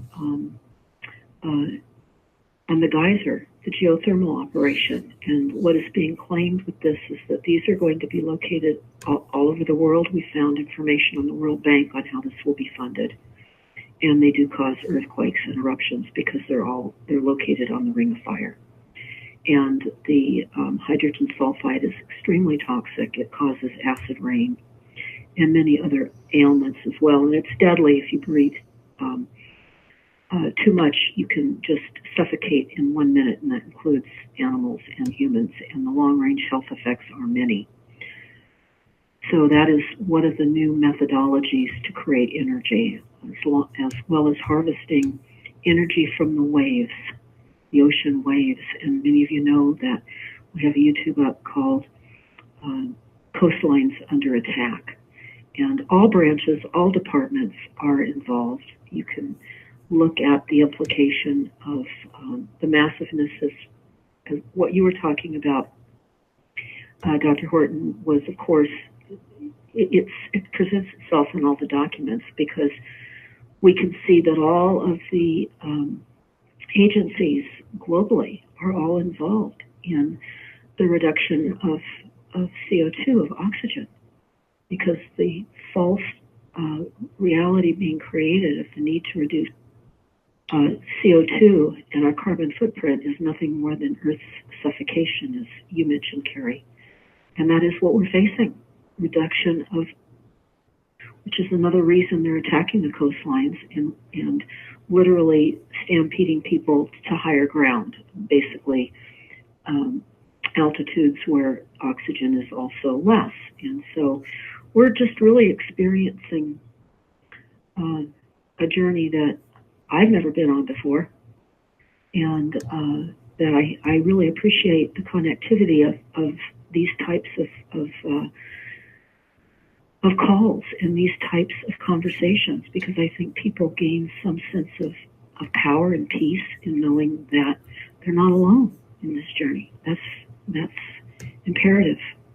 Absolutely. Okay. So thank you for that, Deborah. Very obviously important statements within everything you're saying. So kind of going around the circle here, back to Dr. Horton, Katherine, would you like to add to the sort of some of the things you've heard? And just want to apologize to the viewers. YouTube is supposed to be, the hugest company out there, et cetera, but some reason our video is no longer working. So our audio is working as far as I know. We're monitoring it, but it's stuck, and I've been trying everything I can think of to stick it. Never encountered this particular problem before. Every time nowadays that I'm using YouTube, I'm encountering new problems that I haven't encountered in the past. So just apologize, we don't have video at this moment, but we have audio, so please let's use it. And Katherine, if you'd like to say anything.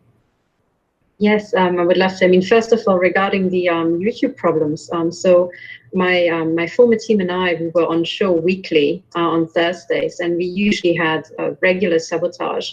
And in the interviews that I did, there was also several attempts. And I discovered that I can have most problems resolved within about 15 to 20 minutes if I just send a public tweet to the NSA and GCHQ asking for this problem to be stopped immediately.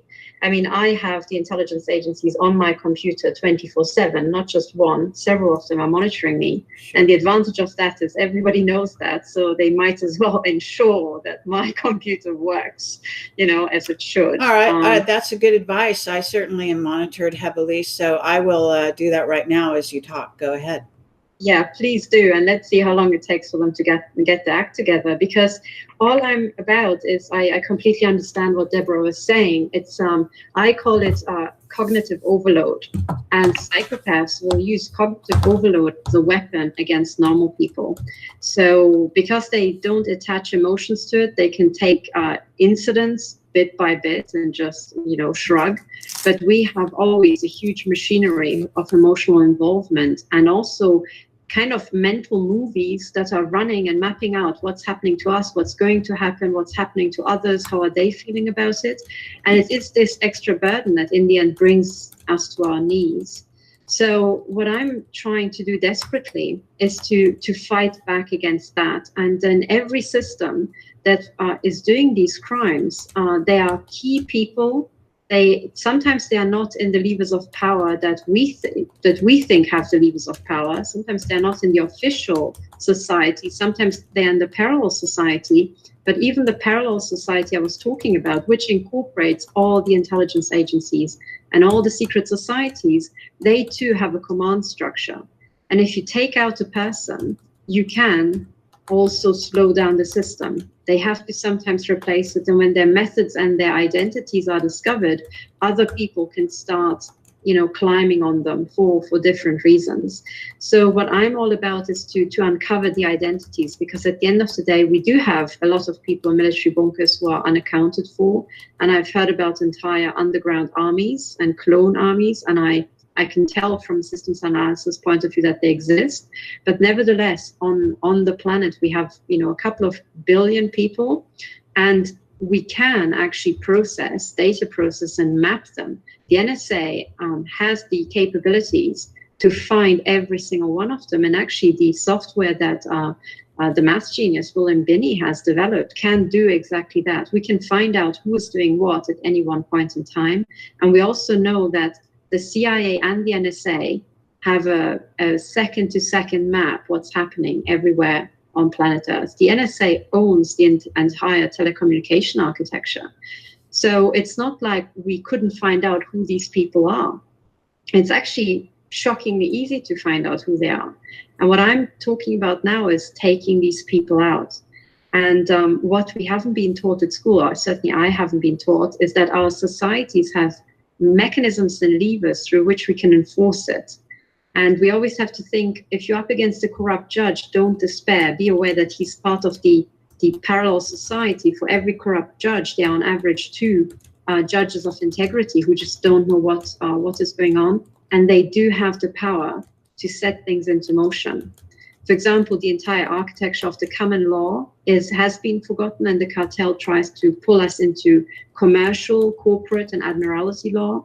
But nevertheless, we still have the full machinery of the common law, and we can get these people into jail. We can even have them executed lawfully and under military legislation. And it is extremely fast to find them. Extremely fast. So one researcher, Richard Lighthouse, he now uncovered the Space Command, U.S. Space Command in. So the headquarters is actually AFB Patterson, and I think the actual command and control center in AFB Schriever, and it's from there that the directed energy weapons that are decimating California will be controlled. Now these people are known people with a known command structure who leave the base every day and go home, and they can be arrested. In fact, there are mechanisms whereby you can use the fact that they are committing high treason, and a lot of them have been, and if you get a court order, a swift court-martial, even in absentia of the evidence is there, you can lawfully execute these people. As soon as you start executing them, you are slowing down their system, and you're wreaking havoc. And I am not somebody who likes to kill people, but I see how they are killing people around me. My 3 grandparents were murdered. They're killing my family, and they are committing high treason, and having our own militaries and secret services attack us with the plan of committing mass genocide is extremely dangerous. I mean, it's not just extremely dangerous. It's, as a civil society, we cannot fight that. So what I'm all about is we have very, very little time. Every single thing that was mentioned today, we are already past midnight on that. So now I'm just trying to put the mechanisms into place whereby we can have civilized court cases where we identify these people by name, by their local address, and start arresting them. Oops. Sorry, something just toppled over in my room. I think it was hit by a pulsed weapon. That's right. So somebody just emphasized that I'm on the money. So, you know, I would love to have the head of the Illuminati, if he's putting that sort of stuff out, arrested. And as soon as he starts communicating on the network, well, you know, the NSA knows his IP address and knows his home address. I know it too. Well, I'm listening to that, and I'm hearing that, and I'm not certain how we enforce arrests, because we don't have a structure in place to even imprison people, and the police, of course, are all paid by the corporate structure. And it'll be very interesting to run a parallel group that will have to do this, because I don't see how we do it within the structure that has been set up that controls us and the illegitimate court system, and the fact that we're the enemy. And I know many people have talked about methods in which we could cause mass arrests.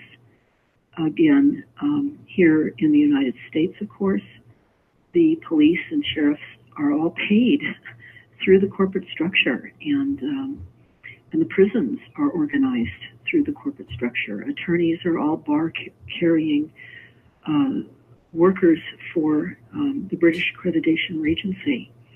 And so I think it would take a network along the side to do this. I think getting it out in the open, and certainly talks like we're doing, and all the information that we're working so hard to get out, and showing the variety of criminal crimes to reduce humanity, kill us off, might start to set up a structure on the side that we can have some impact in potentially bringing these people to justice. But we're the enemy under the current system, without a way in which to implement what we would expect as humans to be done on our behalf. That's how we see the court structure here in the United States. That is how the court structure is.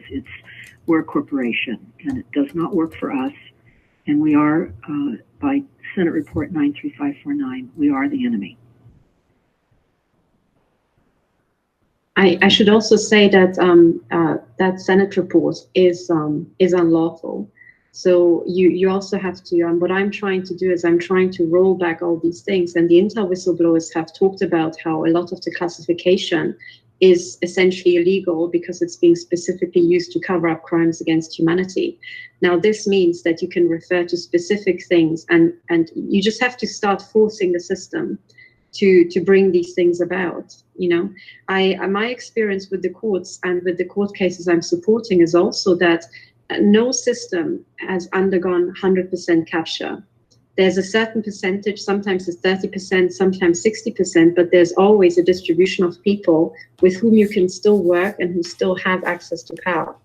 Now, what we need to do is we need to utilize those people and start forcing the system into reverse. It's like slamming, an engine into reverse, using the people already in the engine. We do not have time to build new engines right now. We don't have the resources, the money. It is much cheaper to actually put psychological pressure on individual judges and make it clear that if they do not stop the Holocaust right now, they will be labeled Nazis and members of the Nazi extermination program. We could prove how they facilitated it.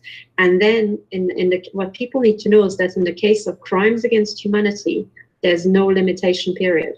which means that from that judgment onwards to the day they die, they will have the threat over them that they will be executed by a future court case as having aided and abetted crimes against humanity, just like the Nazi judges did. And Nazi judges have been executed. In fact, they have been executed within 3 or 5 years of their crimes being committed. So, Now, let me ask you, though, with the increased weapon systems that are being deployed in the 5G and the satellites and all of the methods in which mind control is being exerted on the people, don't you think it's hard to know what level of mind control now exists on all levels, where people literally at this point have very little free will, if any, and much of their actions are being controlled remotely, their thinking, as we've discussed during this call today. And that's a concern, because certainly when many of us here go to meetings, we look at people that are absolutely appearing as though they can't be real. They are being electronically directed, and we're seeing more and more of that with the various assassinations and shooters in society. And there's a very interesting document on StopTheCrime.net, the Aquarius Operations Briefing, that talks about how energy will be used to literally direct people. So to what degree is your knowledge of that fact? So what I can say with 100% conviction is that what the facts that I have is that every single time I scan a victim, I find RFID chips, and I do think that the RFID chips are crucial to target the weapons. Some chips are being used for body control and perception control and so on, but I think also weapons are involved. You're absolutely right that 5G is involved, but they seem to still need chips to do the tracking. It's I think to help the triangulation and the mapping of the beams as it's being targeted at the human brain. Now, what I'm trying to do as quickly as possible is start uncovering all these people who have these head chips, because they will be the ones most likely targeted by these mind control systems. I have seen my own mother and father taken over within moments, and they were so close to physically assaulting me. But then I actually measured my mother with a bug detector, and I discovered that just like me, she has a huge, strongly emitting chip on the back of her head. So it's pretty clear how they could do that. They just had to, hone in on her. And I'm seeing that in all the cases I'm dealing with at court. So on the 29th of November, I'm traveling to France as an expert witness in a court case where the person who's being attacked by the system has found out that both his mother and him are chipped, and he measured himself and made a video of the measurement.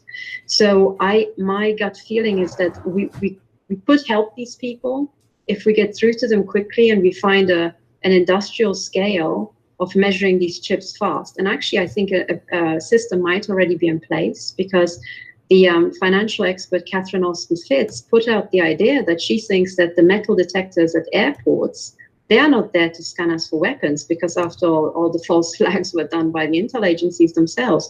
They are there to measure the chipping level in the population.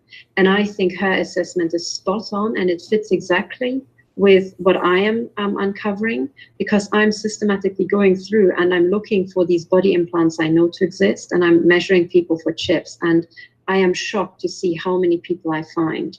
They are in all parts of society, and I think they would be the first people to be taken over, Now, what about the nano dust and the smart dust that is being delivered through the aerosol spraying and other methods through the food supply, etc.? Now, that is a real concern, but what I think is that is an enabler. So now I'm not an expert on this, but what I have come across already is these self-assembling structures and so on, yes. Mini bots. What I still think, though, is that when you try to deploy beams, you will still be reliant on, if you like, the old-fashioned tech, slightly bigger stuff that you would call microchips, to aid the weapons. And what I would do is, well, with the nanotech, I think we would have to start doing blood tests and actually start scanning actively, maybe using electron microscopes for these structures, and literally start showing in the medical data that people already have these structures. Dr. Hildegard Steininger did an amazing amount of work in that direction. Yeah, and I'm now trying to, exactly, I'm trying to use what she has, and I'm trying to, if you like, weaponize it in court against these criminals. But what I really, really desperately need to be able to start working faster is support from the community, so that we learn from each other and we put into place templates that people can start launching fast court action. Because court action still does have success. And sometimes, I mean, I stood up pro se before 3 judges, and 2 of them were utterly shocked to hear what I had to tell them. They didn't question my sanity. So my credentials were enough, and I could see in their faces that they were shocked to the core. They are not going to go along with this nonsense. Well, I will be personally watching your success at the end of this month, and your success as you move forward. And I think that I can say that I am very grateful for this roundtable that we're in and participating right now. And I think we'll all bring to our reality as it advances forward in greater awareness and the enormity of what we face, more pieces of the puzzle, so that we can do our best to do our best. Well, let me say that we probably need to close this down quickly because the video isn't working. I'm concerned that I'm not even sure it's broadcasting or it's going to save this for us. And I apologize if that happens. I hope it's going to work, but I don't want to keep it on any longer. So we do have a live audience. I would have loved to take questions from the audience. It's possible if people want to do that, I could end this, save it, and hopefully it will stay. And then we could I can open up another window and start again, and the people will gravitate over to the other window. If people want to take questions, or if the audience is really keen for questions, they may be. It's not that often they get 4 sort of very cool women, including myself in there, I know. And, on a conference call together, sort of investigating these things. So just offering that up for you guys, if you can stay. In other words, the speakers would stay on the line here on Skype. We are not having a problem on Skype. Luckily, we are having a problem on YouTube. So I do need to close this YouTube window. So parting statements, so that we round it out as sort of succinctly as you can put it. Let's start with Katherine. Well, I guess I would like to thank everybody. Also, it's my first time actually meeting Deborah, Tavares, and Alexandra, and I'm just running in their footsteps, really, and I'm still learning about all these puzzle pieces that they have already put together. And I can say to the audience that I know how scared they are, but also know that I am in touch with a lot of people who are working flat out to stop this. And we just need to communicate better so that we all become more effective. But every single one of us can do something tomorrow to make this stop. And we can stop it faster than we're even aware. Okay, thank you. And go ahead, Alexandra. Well, I have several topics that I would love to talk about. So maybe if it would be possible soon to talk about it, something that is, I believe, going on in California, something else. I would like to explain what I see. It's about the migrant crisis, and I see some targeting or some something I would like to talk about, what we can see on radars that I recognize from the false flag of 4th of July 2013 that was stopped. They were doing the same thing as they are doing now in California. So I would like to talk about this.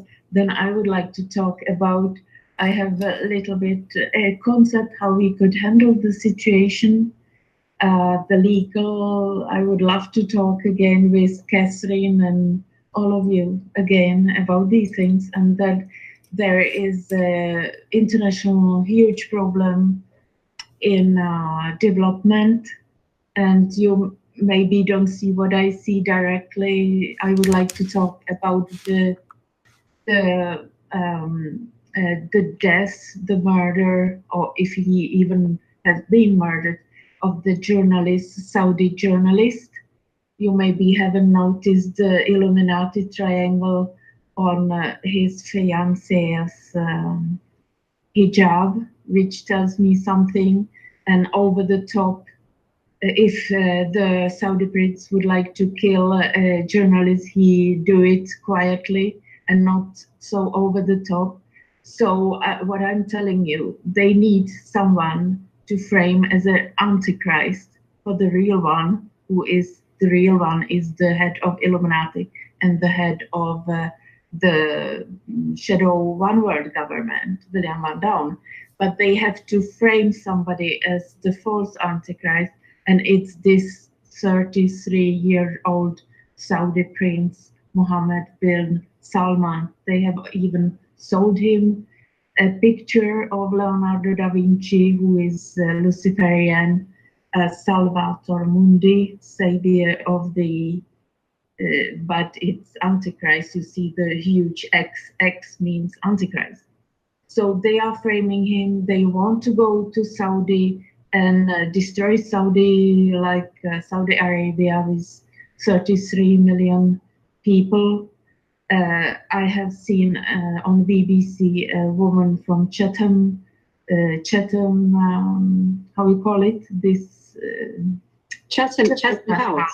Yes, she is saying already, oh, he reminds me of Saddam Hussein and Muammar Gaddafi. So they are going to kill, they want to kill him and destroy Saudi. I don't say that Saudi hasn't done anything wrong. They have for sure done, but I would like to have money from them for the crimes that they have done in Yemen and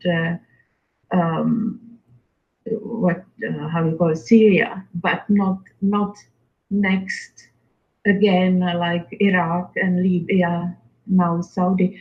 And there is here in Prague, there is a man who is United States citizen and also Israeli citizen, who came out now with that he has worked for CIA in 7 years.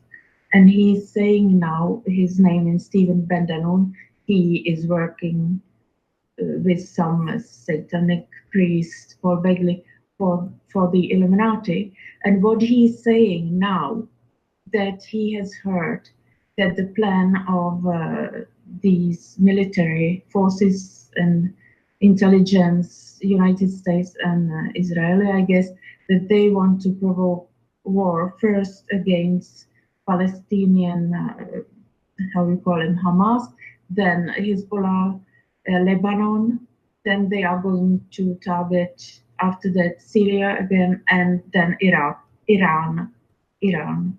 So they are prepared for this, he says, this man who worked for CIA. So please watch this. I believe this Salman al-Muhammad bin Salman is their false antichrist to target him. And this Illuminati triangle on the hijab, in the hijab of his fiancée, it sounds very fishy. It's very fishy. So okay, well, that's a sort of a good summation and laundry list as well for future conferences. Hopefully we can handle them with less problems, and we'll try to work on that. So Deborah Tavares, any closing statement? Well, absolutely. Certainly we have to take care of our own now that we can, that are on this battlefield, that are injured and in pain and displaced. certainly we can see what the fires are doing. We see the displacement economically across the world and other types of weapons systems, the taking of the water when we have primary water and it's a renewable. We have to certainly get that part of hope out to everybody. It's important to understand that homelessness is a controlled plan. Government agencies at war against its own people, that goes without saying.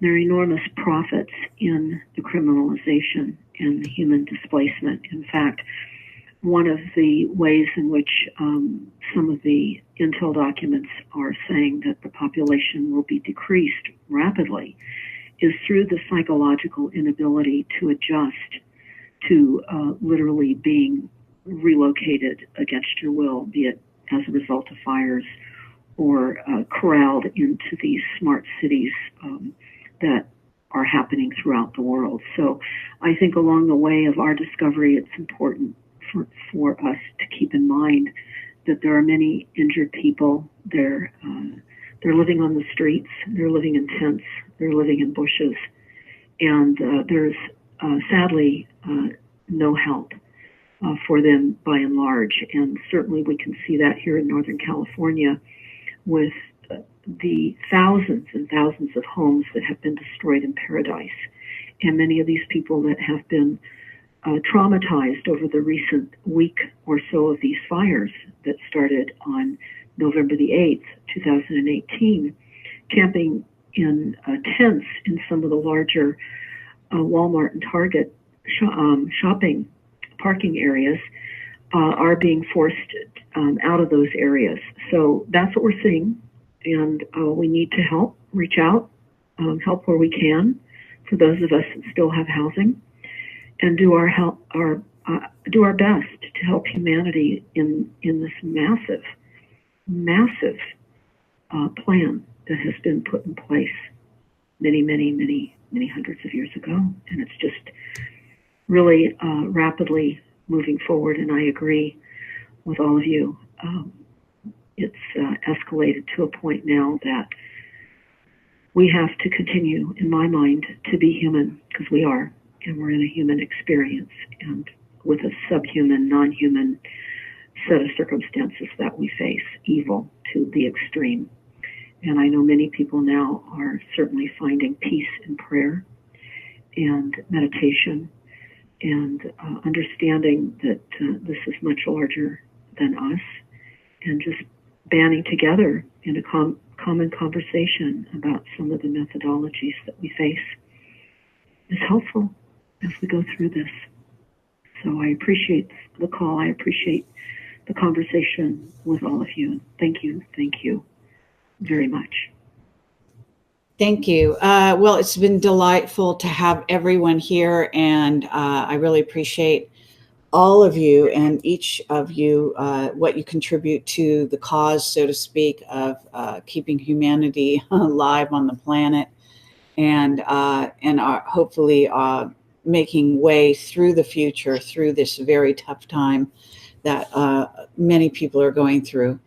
And I do think that there is hope. I think that there are many of us, we're not the only ones, and there are a lot of unseen, unacknowledged heroes and heroines out there, and they're fighting the good fight in every way that they know, and hitting the streets if that's what they deem important, and doing other things to make statements. And so, just kudos to them, and thank you for joining us today.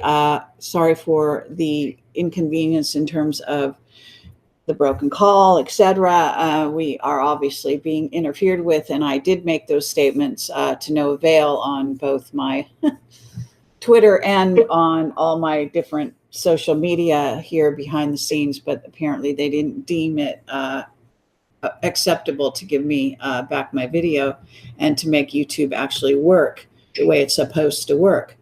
So with that in mind, just want to say thank you again. And I think we will do another conference maybe in the not too distant future, and we can probably do the question and answers there at that time, because I think we've taken enough time for this today. So thank you for being here, and thanks for watching, and take care. I don't know if I'm going to be able to put credits on this, so I may have to take the video down and try to deal with that, but I hope I don't. I'll just hopefully just deal with it, but I'll just say a disclaimer here that Project Camelot is going to attempt to put credits, and YouTube is stopping me, so I'm not able to put the correct protections in place to keep my channel on YouTube and broadcasting, and not to be interfered with by various entities, etc., or you know, so and so forth. So that's it. Thank you again, everyone, for watching, and blessings to you, and take care. Thank you. Thank you. Bye bye. Bye-bye.